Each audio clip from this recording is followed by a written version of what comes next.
So you're Elizabeth and Albert Catone, right? And I mean, I was mentioning earlier, man. I just think you guys are heroes. I mean, you just got hit with the biggest disaster of your life, I assume, and you don't even know what the hell's going to come out of all this yet, and you're taking charge of this, and you're in debt. You're going to lose your house. It sounds like you haven't worked in a long time, and you don't even know if you'll find a cure to this cancer you have, right? Right. So what? I mean, to me, so you go on Give Forward. Where'd you find that energy to do that? I mean, you're fighting a big war here. That's the nice thing about the internet. When all this hit, it I mean for me anyway, I felt like I it took the wind out of me. I didn't feel like I had the energy to do anything. But when you when you go online, it really that's one thing that's fairly easy, and you can search for fundraisers. And Hmm. when you're given no choice, when you have something like this happen to you, and you're desperate. I mean, that's it's not a pretty Hmm. situation, and It becomes your full-time job. And yeah, Right. one of my doctors on his Facebook page, it says the picture of a lion, and it says, "You don't know how strong you are until you have no choice." Yeah. And I just was fascinated by that, and I think that's in a nutshell what happened. Hmm. You have no choice because if you give up, and it's over, you can't let that happen. Yeah. Fight for the end. But there must be phases you go through. I mean, if I were you, I'd be pissed. I'd be so angry and all this stuff. I mean, do you finally get through that to find that resilience so you could keep going, or what? it goes for me. It goes up and down. There are times when I'm angry, but it's not. It's just not productive to stay in that Uh mode. huh. So you talk to other people, and you network online with other people, and you learn things, and you do get angry saying, why wasn't I told this before, or Mm-hmm. why, but at the same time you're learning, and you're helping other people by exchanging information. And so you get on there, and you're getting help, but you're also giving help, Uh so huh. it's therapeutic in a way. And you can't help but get immersed in it, and Mm-hmm. you just it's a never ending process, And really. it's like just like the days of the week, and you just got to fight it. And there's some days where I don't want to say I want to give up, but it just overwhelms me. And then a day or so later, I pick myself up by the bootstraps again, and I start fighting again. So we can go through cycles just like Uh huh. anybody in their daily lives. So how long you been doing this now, Albert? What? Years, 2 years? yeah. Wow. So how do you live day by day? I mean, income, you're on disability, and that's it. Yeah. Yes. Wow. And you have, and I assume that our healthcare system, no matter what coverage you have, isn't paying for everything, right?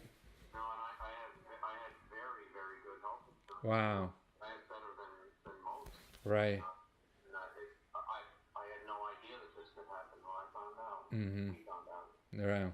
Wow. So you can. So it's really the money. It's not only living expenses and maybe saving your house, but also it's these medical bills that must be terrible. The medical bills are not bad right now, but they will as of the first of the year. It'll trigger that the insurance that my employers are very, very good to me, and the Uh huh. insurance ends on the first of the year, and then it's up to us. And there's certain things that they tested my tumors for what kind of drugs will help, and mine is so aggressive that they say I'll be on chemo and radiation the rest of my life. And Wow. there's only several of the chemos that are approved by the drug companies, but there's a list of 7 to 10 more that the drug companies won't cover, and they're $5,000 to $7,000 a month. Wow. And they will not cover them, huh? They won't cover it. So, the cancer learns to overcome the chemo, so you got to keep changing and changing. And I see. When Yeah. I'm on chemo, the clock starts ticking very soon. Now, we talk about this later or something, but the new healthcare law, I don't know what that will do that goes into effect if that. But anyway, you can't you can't plan for anything, and you got to deal with today, huh? Now, the did you even know what this thing was before you got it? No, No. no. And it was a series of it was a roller coaster because in the beginning, when they took out his first tumor, we were told it was benign, and they tested it, and we were told it wasn't benign, but it was a slow-growing type of cancer, and then, more time went by, and they did more tests, and then they said, no, it's not slow-growing, so it went on and on, and, Hmm. we changed doctors, and we read more, and so it was just, it just kept snowballing, Hmm. and every time we turned around, we were learning something else. So you were saying earlier that you were able to learn more than a lot of your doctors who were treating you in in one way or another because you were using more resources than they were. It sounds like. Yeah, the first doctor should have known right from the beginning. Yeah. And that once we educated ourselves and we went back and looked at those reports, the information was right there in front of us. Wow. We knew Yeah. we should have been on chemo right away. Mm-hmm. Should have been a different process right away. Mm-hmm. And that's what happened. You learn. In fact, we just helped someone in our support group. Her name was Deborah, and she was about to go through the same thing as we did, and her surgeon was about to make the same mistakes our first surgeon. Wow. We helped her. She got a second opinion from New Orleans, NOLA, where we went down where the carcinoid experts are, and her and her husband got in the car and drove down there and got their surgery done. So it's amazing. So we helped someone. Wow. Well, that's true. But I mean, to me, it's sort of like the internet and the information that's available that you could get better information than your doctor. Yeah. Yeah.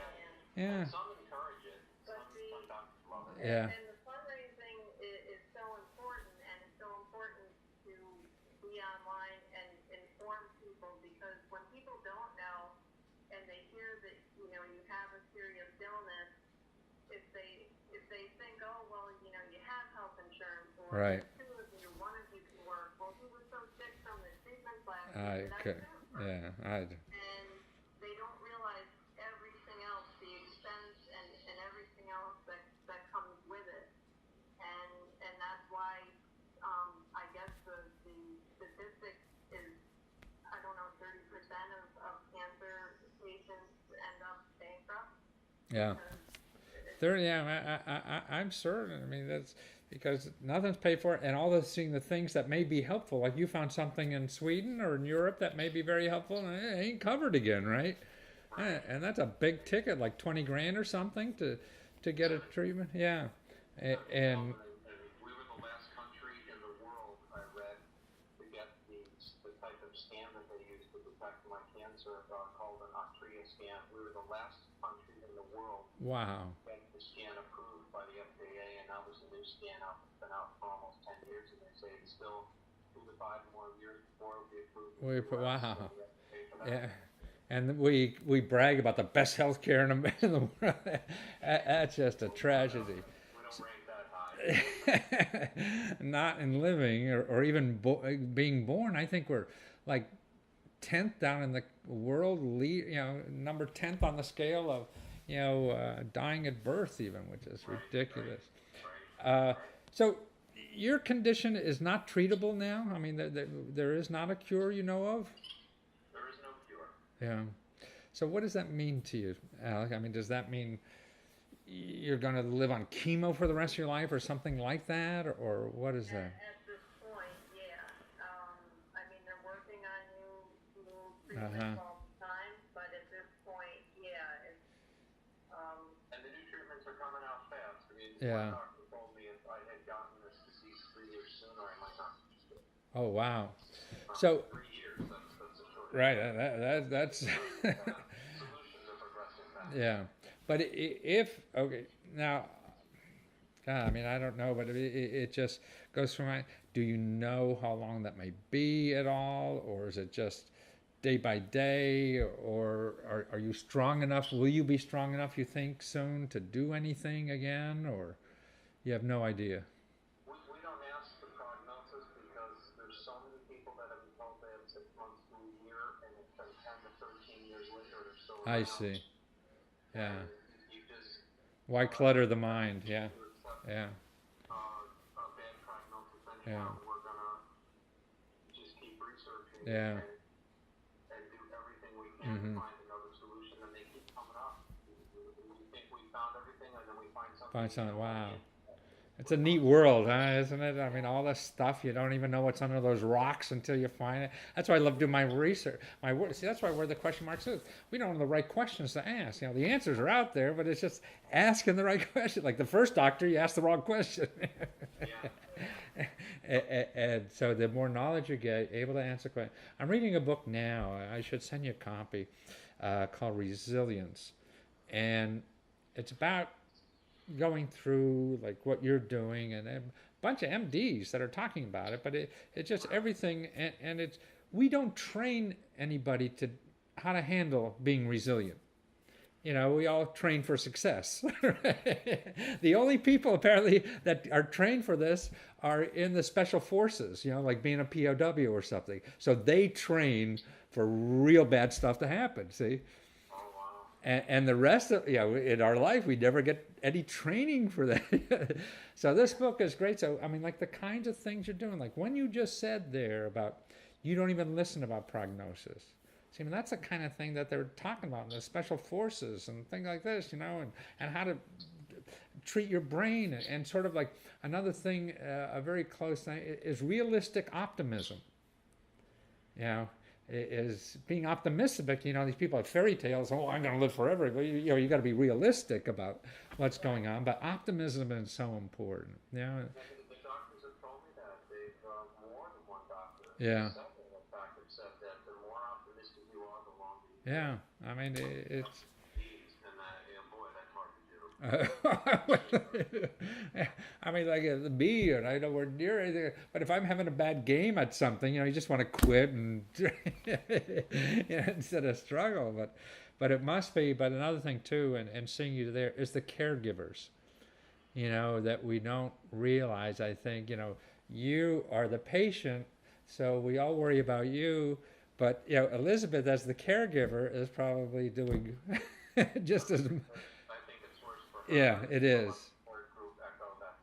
Yeah, I mean that's what I see in our world, and most of that relies on women, you know, doing it. I mean, everywhere in our society, it's the women that are doing so much of this work, and it's, you know, we don't acknowledge it as much, and because all the attention is to the patient. Yeah, and so that's nice that you realize that. I mean, I don't really know what's going on. People do a lot. Yeah. We realize a lot more people do realize than we thought. Yeah. People who understand just got everybody and say that's somebody in the family and friends. Right.